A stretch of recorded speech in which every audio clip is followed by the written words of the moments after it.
My dear friends, before the Mass, I tried to Google, and it seems that to this day, we do not exactly know where Emmaus is. There has recently been diggings, ongoing diggings, pero wala pa namang pronouncement na ito talaga yung Emmaus. What is enough and what is clear, however, is that based on the scriptures, Emmaus is 7 miles outside Jerusalem. So the two disciples were walking away, papalayo sa Jerusalem, kung saan naganap yung pagpapako, pagkamatay, and this mysterious resurrection that they have yet to understand. So habang papalayo yung dalawang disciples, I would like to highlight some elements that surrounded or defined the two disciples. Katulad ng bawat isa sa atin, ang napapalibot sa kaisipan, sa pagkatao ng dalawang disipulong ito. And this morning we were discussing this in class, although in another topic. Una, ano ba ang kanilang nagawa? Ano yung kanilang kakayahan bilang tagasunod, bilang mga alagad ni Jesus? At hindi nalalayo dyan, ano ba ang kanilang hindi nagawa kay Jesus o sa kanilang buhay? And for the rest of our lives, we will be confronted with that. Ano ang aking kakayahan? Ano ang ginagawa ko? Ano ang nagagawa ko? Vis-a-vis, ano ang hindi ko nagampanan? What did I fail to do? Or sometimes, what is beyond my control? At sa palibot ng dalawang ito, may kakayahan tayong mag-isip at may kakayahan tayo makadama.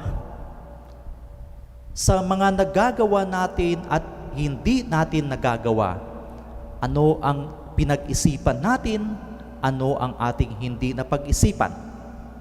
Ano ang nararamdaman natin? Ano ang bugso ng ating damdamin sa ginagalawan nating mga elementong ito?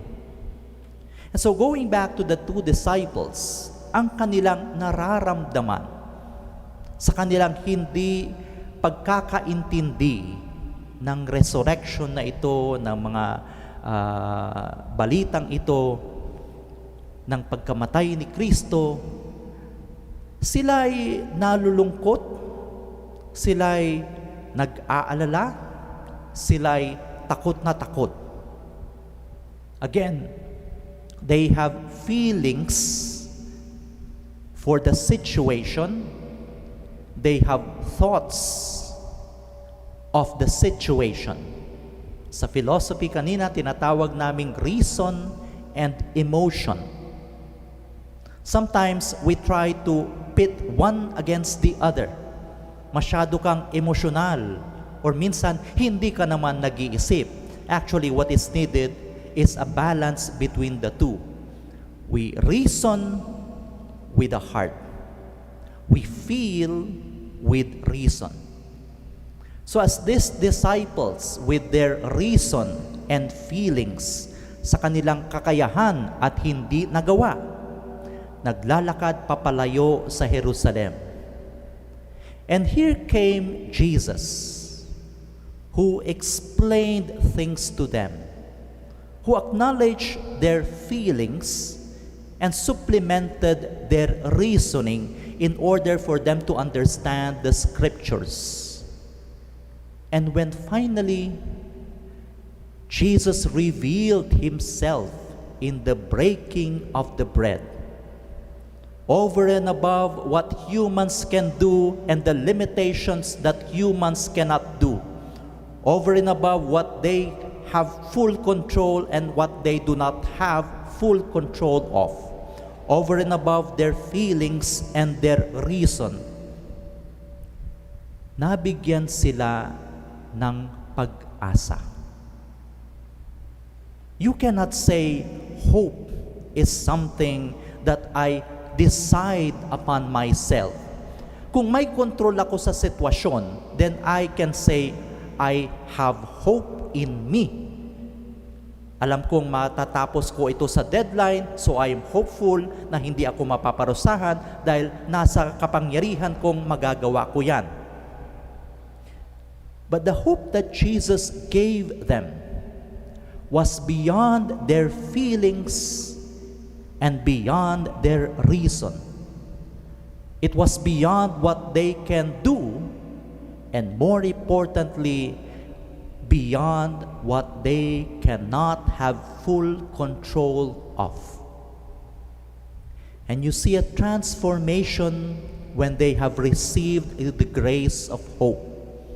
Kanina papalayo sila sa Jerusalem, ngayong meron silang nabuhayang pag-asa, bumalik sila sa Jerusalem to proclaim that indeed Jesus is risen. So my brothers and sisters, as we celebrate and continue to celebrate Easter, we have to understand, we have to receive the grace of hope. At napakalakas yan na ating dalangin ngayon, na sana sa ating paglalagay ng pag-asa sa ating mga leaders, they may be able to deliver and they may be able to deliver on time. Kakamatayan na ang mga tao, we are racing after time. As we place our hope on the medical experts, we also understand na napupuno na ang mga ospital ngayon. But where can we turn to if not those who have knowledge and skill to make us well again or take care of us? As we understand the growing situation, we must also know that we are placing our hope on each other. Wala sa kamay ng isang tao lamang ang solusyon sa pandemyang ito. Kailangan nating protektahan ang ating sarili. Kailangan nating alagaan ang isa't isa. Kailangan nating proteksyonan ang mga ospital na hindi rin sila mapuno. And likewise to our leaders, inasmuch as we follow them, we also demand from them. Inuulit ko, hindi sa kamay ng iisang tao ang solusyon sa ating hinaharap ngayon. And we have to understand that mutually we place hope from each other.